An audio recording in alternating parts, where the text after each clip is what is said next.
Oke, teman-teman trainer, terima kasih telah bergabung kembali. Mari kita mulai pada bab pertama, yaitu intisari mengenai fitness itu sendiri.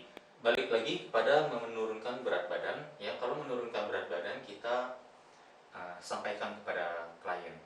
Menurunkan berat badan itu apa? Ya, ada 4 komponen berat badan, yaitu yang namanya otot, tulang, kemudian ada air, dan kemudian ada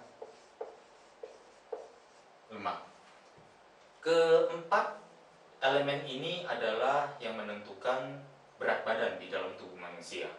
Dan secara jujur, dari keempat elemen ini, mana yang ingin kita turunkan atau mana yang menjadi concern para klien kita. Yang kita ketahui pasti lemak menjadi concern utama bagi klien, ya. Dengan lemak menjadi concern utama ini, kita berarti tahu bahwa yang ingin diturunkan, bahasa menurunkan berat badan itu sebenarnya adalah ingin menurunkan lemak di dalam tubuh kita. Sementara ketiga elemen ini, baik itu otot, tulang, atau juga air, ya, adalah elemen yang namanya bobot murni tubuh.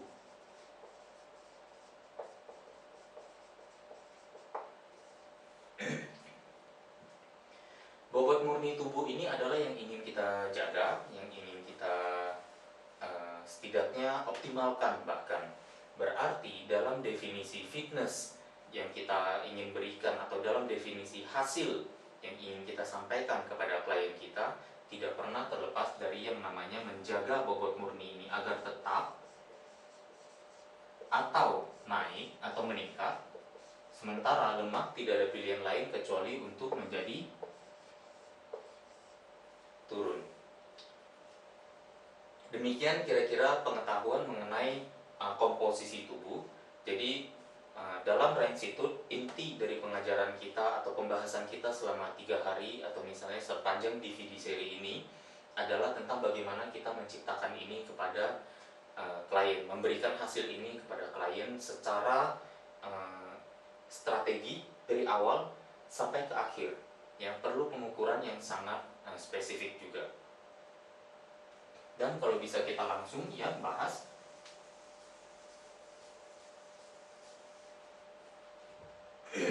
Kita tadi berbicara bahwa sebenarnya total berat badan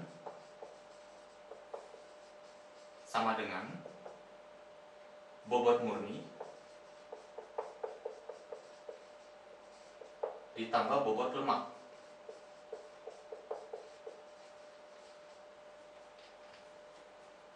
Pemahaman ini sendiri saja memberitahukan kepada kita bahwa dengan ada berat badan dan bobot murni dan bobot lemak ini, kita sudah memberikan satu kategori dan sudah kita ketahui tadi kita bahas juga bahwa bobot murni ingin kita pertahankan atau ingin kita tingkatkan, sementara dari segi bobot lemak mau kita turunkan. Jadi hanya ada 2 skenario sebenarnya, yaitu skenario pertama, bobot murni tetap, lemak turun.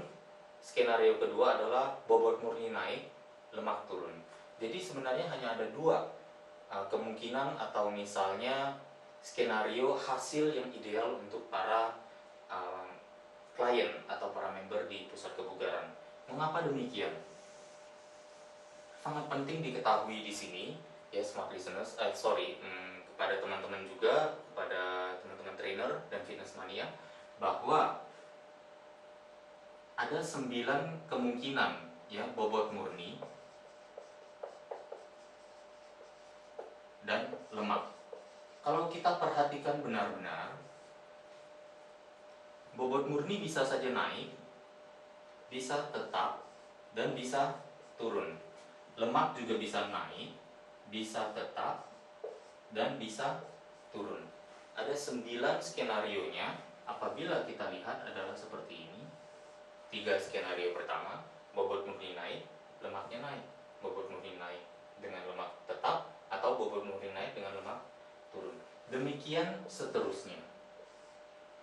3 skenario kedua dan 3 skenario terakhir. Jadi ada 9 skenario yang di sini kita ketahui, dan tadi kita sampaikan bahwa ternyata yang ideal untuk kita berikan kepada klien, yang sebenarnya desirable, yang sebenarnya menjadi satu harapan yang namanya menurunkan berat badan, ingin penampilan yang lebih bagus, adalah bobot murni dengan lemak yang turun.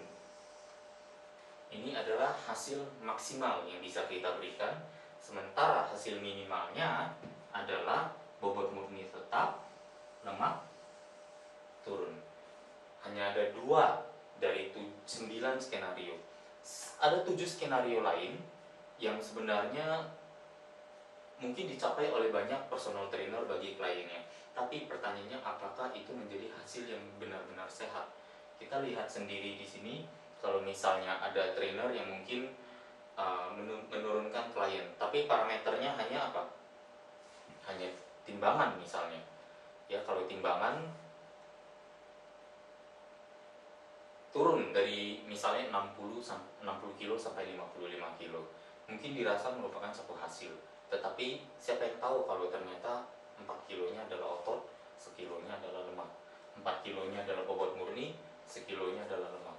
Ini bukan hasil yang ideal, ya, bahkan merupakan satu hasil yang mungkin sangat berbahaya bagi kesehatan. Dan peraturan pertama dan mungkin satu-satunya bagi seorang personal trainer adalah jangan menyakiti klien.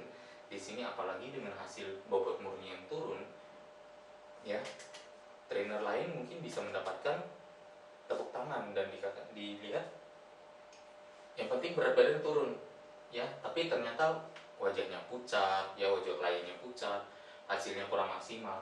Jadi yang membuat maksimal hasilnya hanyalah dengan penurunan yang paling sehat, yaitu bobot murni tetap atau bobot murni naik, sementara lemaknya mengalami penurunan. Ini adalah hasil yang bagus. Mengapa? Karena bobot murni adalah indikator, salah satu indikator kesehatan yang lebih baik. Ya, kalau dijaga atau naik, berarti kesehatan kita juga akan terjaga dan bahkan naik. Sementara lemak adalah pengganggu kesehatan, pengganggu penampilan juga. Meningkatnya lemak yang menimbulkan lebih banyak masalah kepada banyak sekali penyakit-penyakit degeneratif, ya, sudah erat sekali hubungannya. Lemak banyak ternyata hubungannya dengan diabetes juga. Lemak banyak berhubungan dengan kanker, dengan penyakit jantung, dengan stroke, dan lain-lain. 4 penyakit yang tadi saya sebutkan saja oleh berbagai pakar sudah mengkontribusikan lebih dari 60% kematian manusia modern. Bisa kebayang 60-70 mungkin orang dari 60-70 orang dari total 100, ya, 60-70% kematian itu berasal dari 4 penyakit itu. Dan 4 penyakit itu adalah penyakit yang disebabkan oleh gaya hidup yang kurang sehat. Berarti kita di sini sebagai personal trainer merupakan agent of change, agent of health yang sebenarnya buat masyarakat. Bukan untuk menggantikan peranan dokter tentunya, tetapi di sini setidaknya gaya hidup sehat bisa diperbaiki untuk memberikan satu pencegahan, untuk setidaknya membantu mengkoreksi gaya hidup, ya, kita memperbaiki satu kondisi kesehatan dari akarnya, bukan dari gejala. Itulah peranan kita sebagai personal trainer di sini. Jadi tidak ada salahnya apabila kita mengatakan sebenarnya field kita mayoritas adalah memperbaiki komposisi tubuh klien kita.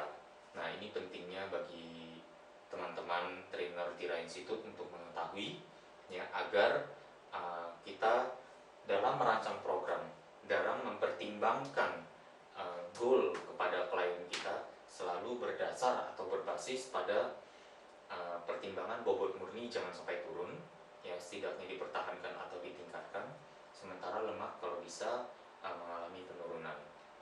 The biggest room in the world is room for improvement. Jadi tidak perlu takut, ya, bahwa lemak nanti sudah habis, ototnya nanti sudah terjadi, tidak ada hasil lagi yang bisa kita berikan, nanti klien berhenti. Kita tidak perlu khawatir, karena selama kita memberikan hasil kepada klien kita, apabila klien kita berhenti, klien kita juga akan memberikan referensi kepada kita bahwa ternyata kita adalah trainer yang telah memperbaiki gaya hidup mereka menjadi lebih baik. Dan sebagai wujud terima kasih, dan juga sebagai bentuk marketing word of mouth yang paling populer dan paling efektif, kita akan mendapatkan referensi juga karena hasil yang kita berikan kepada klien kita. Contohnya sebagai berikut. Kita memiliki klien yang beratnya adalah 70 kilo. Klien dengan berat 70 kilo ini memiliki kadar lemak katakanlah 30%.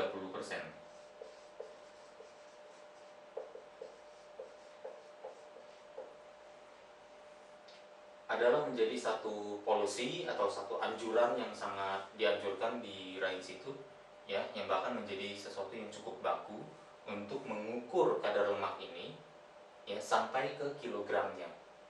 Jangan mengukur hanya pada di lemaknya saja dan berhenti di sana, karena ada potensi error di sana.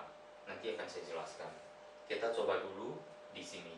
Jadi untuk mengetahui bobot lemaknya, karena kita perlu hitung sampai ke kilogram, mengetahui bobot lemak sederhana sekali, yaitu 70 kilo dikali 30% atau 30 per 100.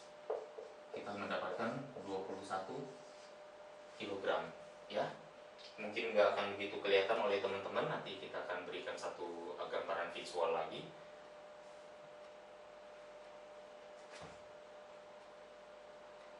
Nah, mungkin ini sedikit lebih kelihatan bahwa ada yang namanya kadar lemak dalam persen, ya. Kita bisa menghitung sampai ke bobotnya dalam kilogram, yaitu dengan mengalihkannya dengan total berat badan itu sendiri, kita dapatkan 21 kilo. Dari sini apa yang akan kita lakukan? Apa yang kita berikan kepada klien kita?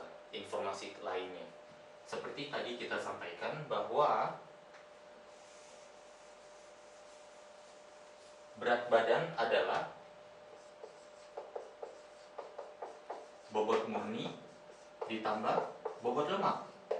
Tadi berat badannya 70 kg, bobot lemaknya sudah diketahui adalah 21 kg. Persennya adalah 30%. Berapa bobot murninya? Mudah saja. 70 dikurangi 21 di sini, yaitu 49.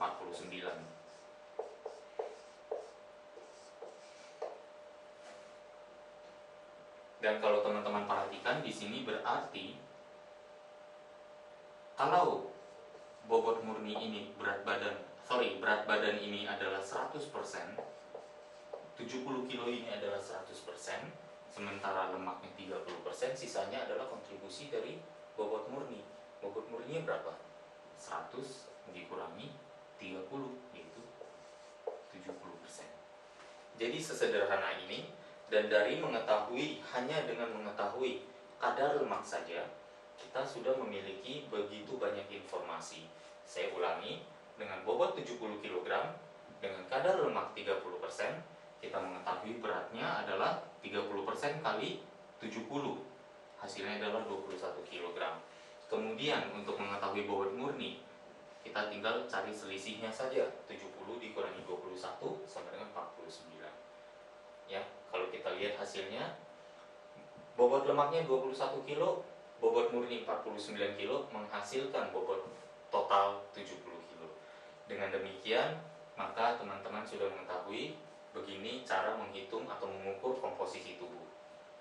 Ingat bahwa nantinya kita ingin goal untuk klien kita adalah ini mengalami proses yang tetap atau bahkan meningkat, sementara lemaknya ingin kita turunkan. Jadi dengan demikian teman-teman sudah tahu begitu banyak informasi. 30% lemak. Kalau berat badannya 70 kilo adalah 100%, dan selalu pasti 100% total berat badan, itu pasti 100%. 100 dikurangi 30% adalah 70% untuk bobot murninya. Demikian cara menghitungnya.